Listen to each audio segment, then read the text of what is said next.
les coups durs enchaînent. Les ennuis financiers ne sont pas terminés pour Laetitia Hallyday qui, il y a déjà quelques semaines, apprenait que le Conseil d'État venait d'établir un redressement fiscal sur les bénéfices de la tournée Marétella de Johnny Hallyday, d'une valeur de plus de 470 000 €. Dans la foulée, Closer révélait que la mère de famille avait été hospitalisée en urgence en soins intensifs à l'hôpital américain de Neuilly à cause de son hypocalémie. Des problèmes qui ont grandement affaibli l'ex-femme du taulier qui, comme le dévoile encore Closer en exclusivité, vient de subir un nouveau coup dur.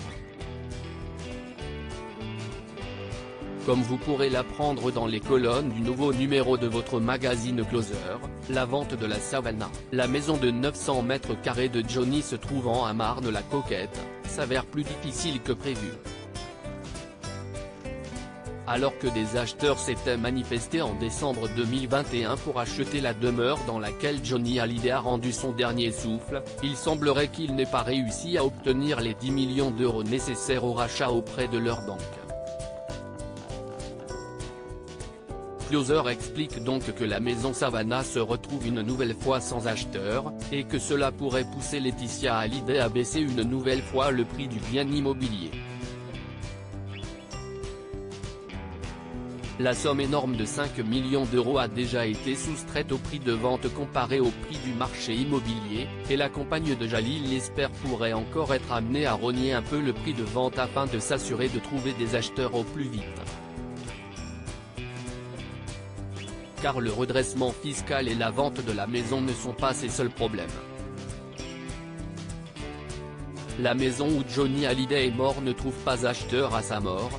Johnny Hallyday a laissé derrière lui une immense dette fiscale dont Laetitia Hallyday se voit forcée de s'occuper.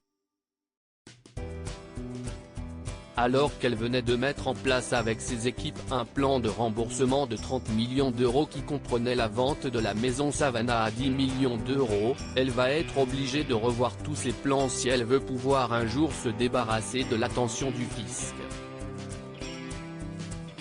La période est donc compliquée pour l'ex-femme du chanteur, déjà fatiguée par son traitement contre son arthrite goûteuse chronique.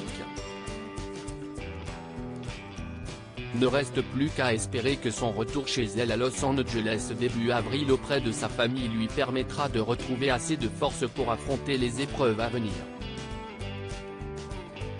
Comment acheter Closer ?